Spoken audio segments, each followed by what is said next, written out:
Greetings. Welcome to the Dr. J Vlog series. It is Sunday, March 2nd, 2025. Happy birthday, my old buddy Alan Heaton. And today we are talking about the purpose and meaning of life. That's what we deal with on Sundays.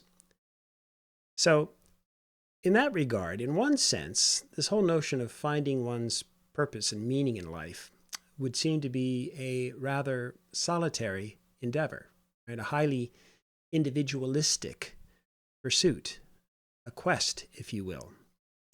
No one can determine for you just exactly what your purpose in life should be. Really, only you can make that judgment. But how do you get there? How do you home in on just what your purpose might be?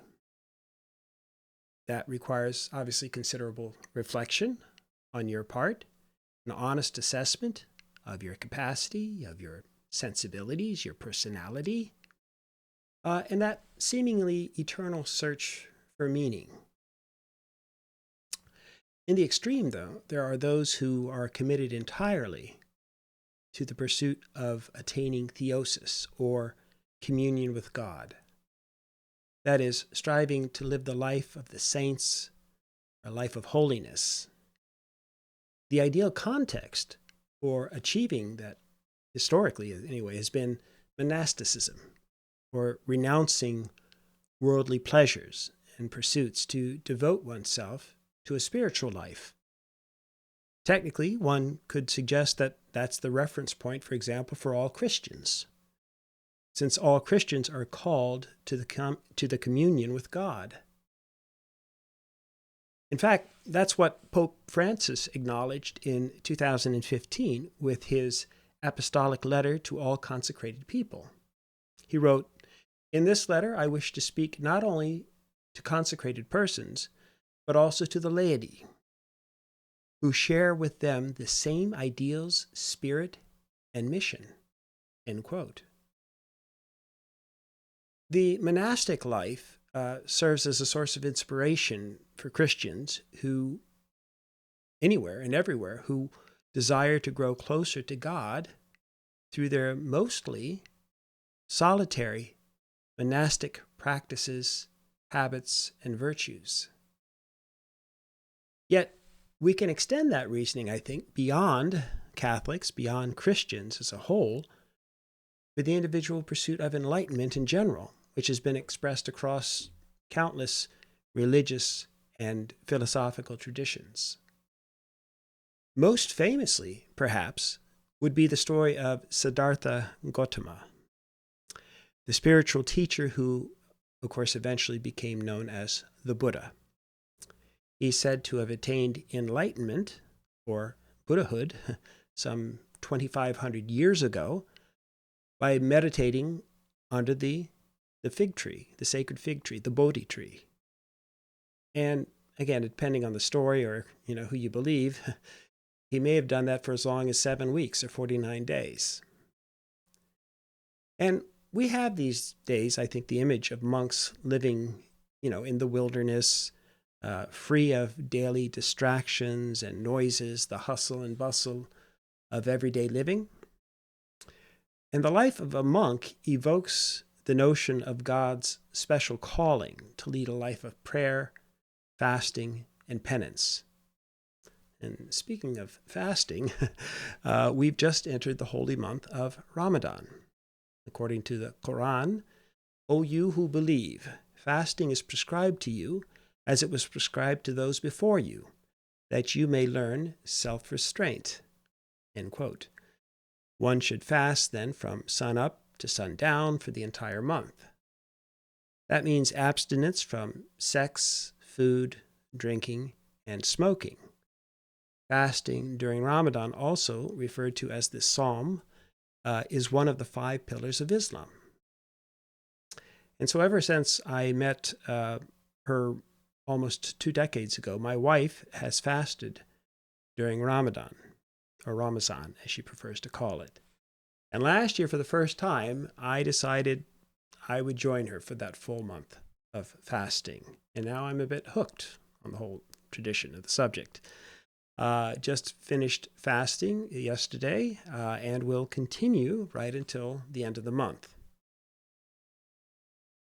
But what does all of this have to do, or in this individual, either religious practices or searching and sacrificing and all the spiritual pursuits, what does any of that have to do with finding one's purpose and meaning in life? Most of us, after all, certainly don't think of ourselves as being called to the priesthood or the life of being a monk. We're not joining monasteries. We're not leaving the secular world behind, or our family and friends and our homes. Instead, most of us live in the natural world of our peoples and our societies, with all the attendant earthly considerations and obligations and distractions.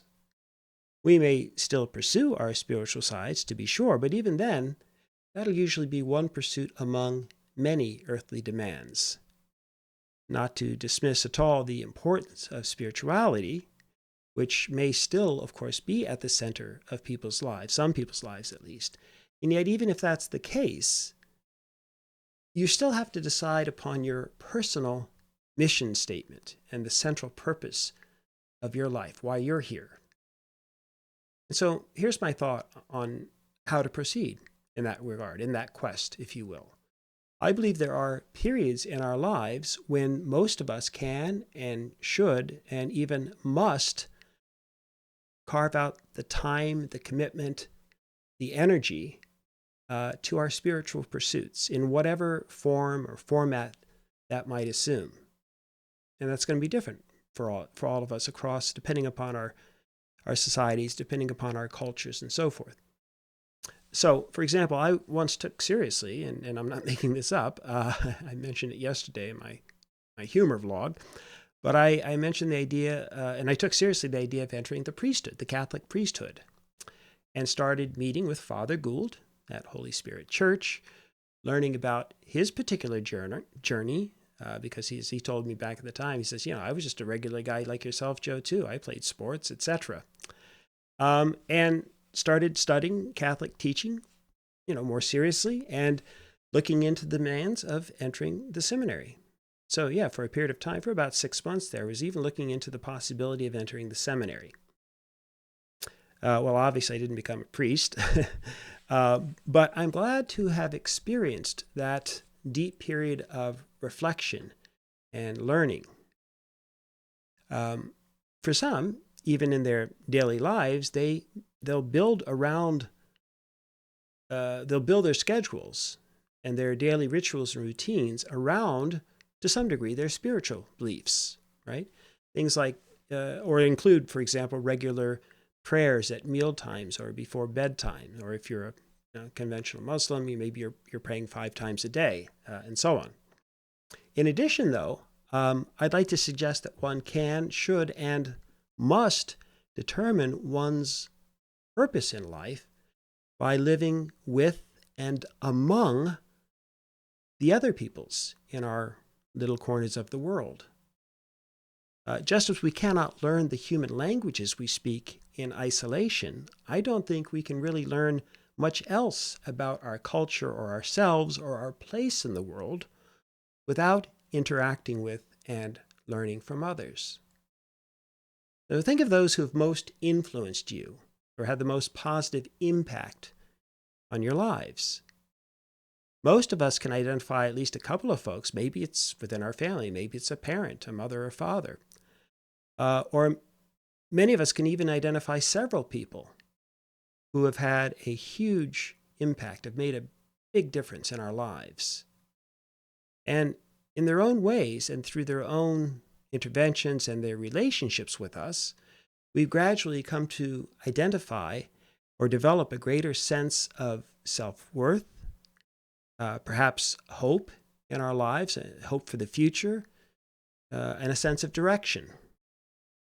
Or we may have started to crystallize in our minds and our bodies just what we think we might be able to do, or, in a broad sense, what we're here for in this life.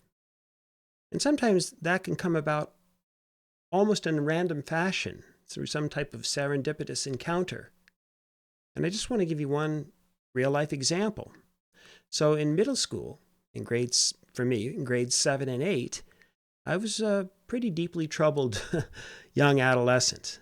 Okay, I skipped school a lot, almost so much that I was going to be held back in grade 7 if I skipped too many more days. They didn't know I was skipping school. They didn't find out until the end of the school year, but I didn't realize that you could only miss, well, you could miss up to 45 days of 180 days of school. And I'd skipped almost 30 days that year myself. So I was almost running the risk of being held back simply for lack of attendance. But that wasn't the real problem that was one of the problems that I had. But I also, in grade 7, as a 12-year-old, I started smoking pot, the ganja, the kush. Uh, and I started drinking alcohol too. So, and I did that, for the better part of 2 years mostly when I was 12 and 13 years old. I was experimenting. I was getting high and getting drunk, thankfully, mostly just on the weekends, but it was a young age, obviously. And, doing that stuff, even then I started to sense wasn't really going to, set me up for long-term success. I already had a sense that, it was fun, and who doesn't like being a goofy teen without responsibilities and so forth. But I had this sense that maybe this wasn't the best long-term pathway to success. Partly because I was lucky. I was also, just again, lucky to be in a gifted program at school. I had these gifted classes, and I could also figure out how to get good grades, even with my delinquent tendencies. I was still able to manage. And because I also grew early in life, and I was fairly athletic, I was bigger than a lot of the kids in grades 7 and 8, and I excelled at sports. The irony there is I sort of stopped growing after grade 8, and everybody else kept growing. So I ended up being the shrimp both in my family and amongst my friends. I'm the runt of the litter. But anyway, at that time, I was ahead of the curve. And plus I was hyper competitive. Okay. So anyway, but I was definitely, again, kind of headed down the wrong path in middle school. And so what happened? Well, a couple of things, but I'll just mention one in particular. We had a gym teacher. And if any of you are watching this who went to school with me, you'll remember this name, Mr. George.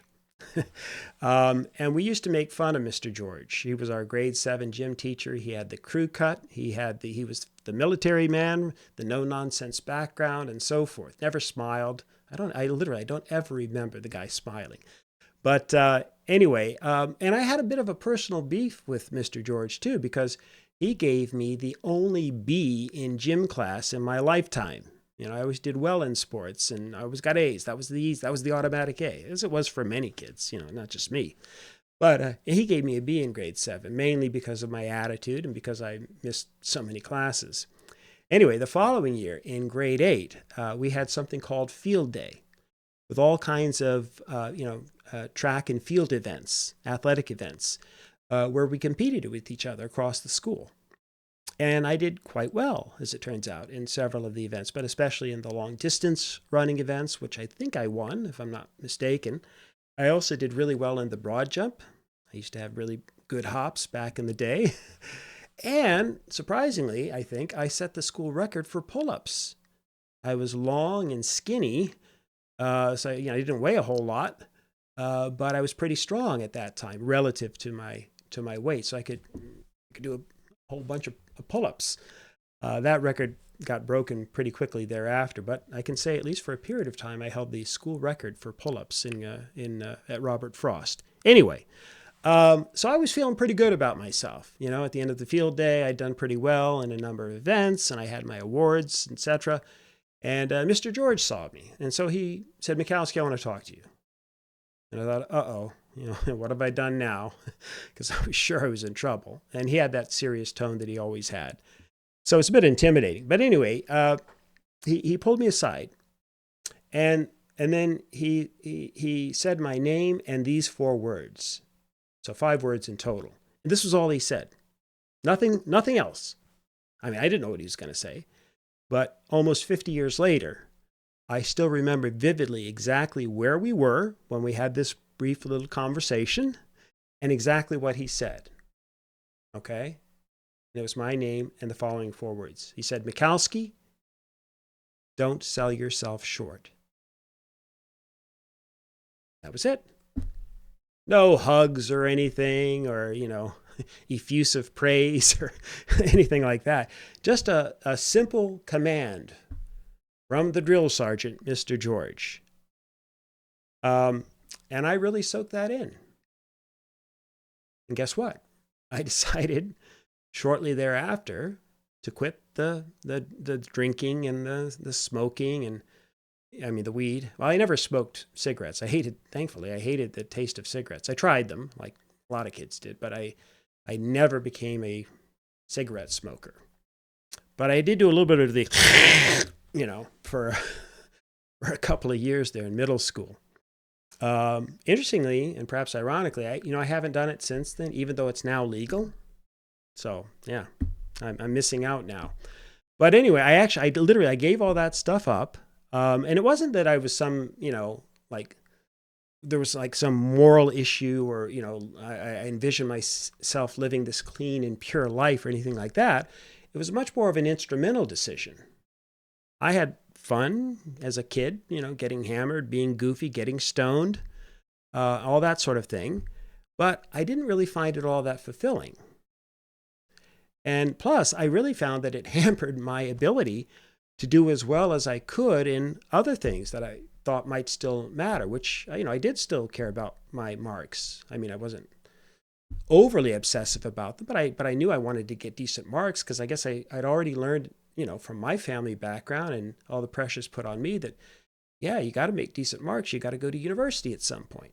So I always sort of had that in the back of my mind, but I also found that I couldn't do other things as well. I couldn't do my sports as well, or even do my paper route if I was suffering from a hangover. Yeah, believe it or not, I learned that at age 12 and 13 that the substance use and abuse issues could directly affect our ability to fulfill our normal schooling and work obligations and so forth, and sports. So, again, I didn't know what my purpose would be. I just knew that drugs and alcohol weren't going to get me where I wanted to go. So again, I feel quite fortunate in that sense to have learned that quite naturally. But most important, and here's the key of this vlog today, I really started to attend to the people and the ideas and the events that I found compelling and interesting. This wasn't a self-conscious decision on my part. I just started to gravitate towards people. I learned to cultivate my passions, if you will, for things that seemed to matter the most, that inspired me. I learned to, for example, somehow I made the connection between the things that I love to do for fun, things that I was kind of half decent at, and then looking at the people or models and examples of those things that were truly inspirational in those areas that I cared about. And that was long before the internet, obviously, and social media and so forth. But we had mass media. And in my case, at the more intimate or personal level, we were very lucky. I don't know if my school friends realize this. I'm sure many of them do now. But we were quite lucky because we had a lot of really good teachers at our high school, and some good coaches too, and mentors in general. And why do I mention all of this? Well, because in high school, especially, I really started to develop a passion for excellence in all things, in all fields. I knew, for example, I wouldn't be a great carpenter myself, but I did take 3 years of shop from grade 7 through grade 9. I enjoyed it. I liked learning about building stuff with my hands and working with the tools and so forth. And I definitely learned to appreciate the teachers that I had and the fellow classmates who were really good at building stuff. I thought that was really cool. And anyway, but I knew I was average at it. I wasn't that great at it, but I really enjoyed it nonetheless. If you catch my drift. I took art class, and I sucked at just about everything in art class. But I also, again, saw just how cool some of the other folks' stuff, some of their creations were, right? Their creative talents. I really started to appreciate that, even though, again, for myself, I wasn't very good at the different art forms and so forth. Though the exception was music. I took a music class, and I didn't know how to read music or notes. I never have learned how to read music. But for some reason, I just connected very quickly in music class. So that's something that always sort of lingered with me in the back of my mind. I never studied acting, okay? But I remember being mesmerized by some of the actors in the high school plays. I love that stuff. To this day, I enjoy theater and musical theater, right? Or going to shows. I remember vividly watching our former neighbor, L.J. Ganser. We went to Rye, New York, and we visited the Gansers. They were still friends of ours, and we visited him up there. And he was playing the lead. He was, some years older than I was, but he was playing the lead in Flower Drum Song. And I got to see Flower Drum Song. And L.J., actually, his brother Terry was in the play too, playing a bit part. But L.J. was the lead, the male lead, I should say. And I just, again, I just found it incredible. I loved that show. I still remember the show and some of what happened in that show specifically all these years later. And LJ, by the way, went on to become a professional actor. He got a bunch of bit parts and did some commercials and so forth. He's actually best known for his voice work, and he's won many awards with, doing reading books on tapes and that sort of thing, right? So he's really unbelievably talented. But I remember him as a teenager, and I remember just being enthralled with the show and the acting and so forth. I remember watching a guy named Tim Allen or Tim Allen or Tom Allen. Tom Allen. I think Tim Allen's the famous actor. Tom Allen at my high school. And I remember him singing in Pippin about gotta find my corner of the sky. I remember watching Robert Stanton, who's a classmate of mine, in his acting. And again, I didn't know this at the time, but I remember being impressed and thinking, wow, that's really cool what he's doing.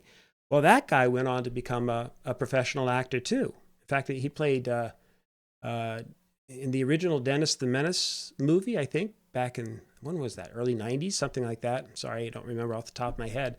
But he was Henry Mitchell. He played Dennis's dad in that major motion picture film. And of course, he did some other things too. I don't know how famous he became or how many other lead roles that he got, things like that. But yeah, the point is I saw these people and I didn't know anything about acting. I wasn't going to be an actor, but I knew they were really good. That was really cool, And I loved looking at people who were just excellent at their craft, whatever it was. And the same thing happened with sports figures and athletes in my case. I knew I'd never be a great athlete, but I drew inspiration from those that I watched in person, that I knew, some friends. I knew Trey Junkin. We used to play football with him. He was a year older than I was. And we used to play football, and I'm sure Trey Junkin doesn't remember me, but I remember playing in, just around the neighborhood and thinking, God, this guy's really good. We were pretty good, some of us. I thought I was pretty good. But, I don't know if you're a kid and you're playing with somebody who's just, on that echelon above you, well, that was Trey Junkin. I didn't know how good he was exactly. That same Trey Junkin ended up actually making it to he played in the National Football League eventually. So anyway, I won't go on about that. And some of the other people that I knew and played with ended up in professional sports. And you could just tell who they were. These certain players were just at that level above the rest of us.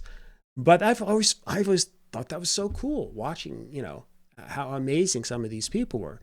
And then, of course, I'd watch the heroes, the athletes in the professional sports team, but also the amateurs as well. And I had the privilege of knowing, for example, one Melissa Belote, who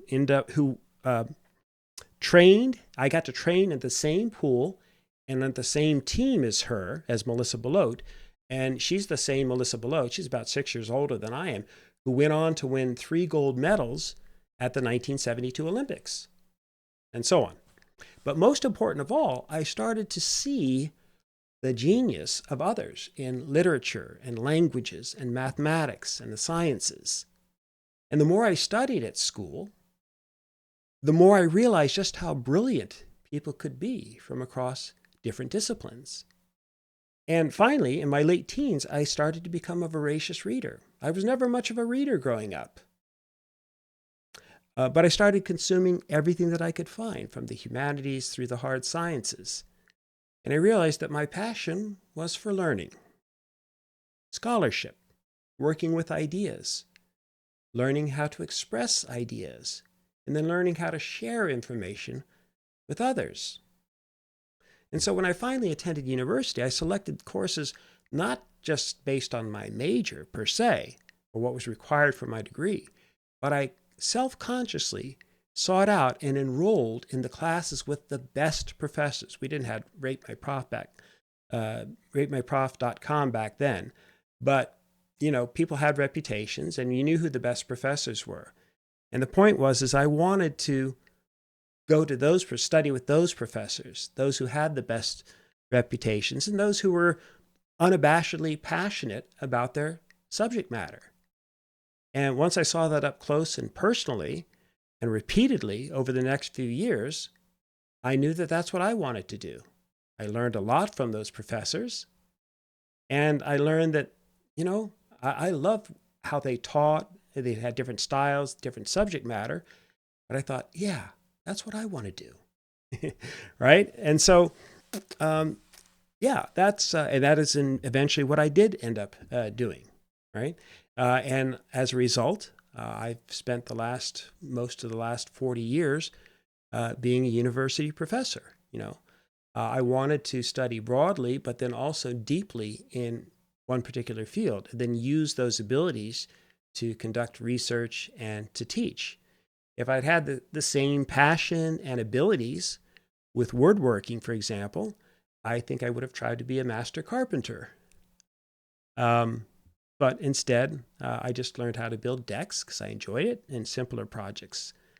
I love the woodworking, but I'm not as passionate and definitely not as gifted in that field. So that's my advice for determining your purpose in life. Be honest with yourself, okay? And what are your, try to identify what are your special talents or abilities, okay? In what areas do you see yourself as rather, gifted or perhaps even exceptional in one or two areas? And then determine what you're passionate about. Okay? And determine what truly inspires you, what gets you excited on a regular basis. And you're likely to find your purpose in life at the intersection between your honest assessment and appraisal of what you're good at, what your abilities or talents are, and how that intersects with your passion in life. And once you have that, you're going to come up with a pretty awesome purpose, whatever that might be, whatever that might look like. And once you figure out what that central purpose then is in life, and again, many of you maybe already have done that, fair enough. But my point is that even once you have that purpose, then you can express that in multiple ways, not just one way. In my case, it's meant, yes, being a university professor, that's been my primary vocation for the last several decades, but my main job, that's how I make my money. But I've also been blessed and grateful to have been able to coach in youth athletics, another passion of mine, for about 35 years or so, from 1981 to 2015, with the occasional breaks in there, especially when I moved from the U.S. to Canada. But if I were going to sum up my life, as my main job, I've been a university professor. That's just been the thing that has inspired me and that I've committed to. And then I spent a lot of years coaching youth basketball on the side, unpaid. In fact, if anything, it cost me a lot of money because I had to pay for so many of the kids, who needed help or who came from troubled family situations and they couldn't afford the food or the travel costs and so forth. So yeah.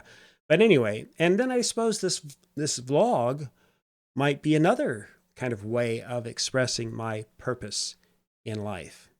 You see what I mean? So you have to find, as I say, the intersection between your talents, your abilities, and your passions, and then determine that will allow you, I think, quite readily to ultimately figure out what your main purpose is in life.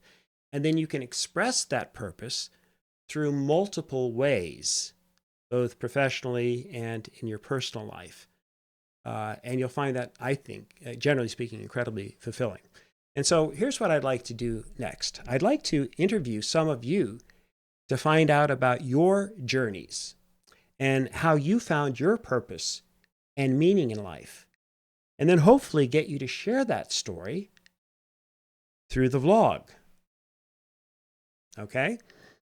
Your journeys are not only incredibly meaningful to you and your loved ones, but if you're willing to tell your story on camera or with me as part of the vlog series, you'll find that you're able to inspire a great many others as well. Well, or at least the 10 to 20 people who are watching these vlogs at this point. Haven't really grown the audience that much. But anyway, you know what I'm saying.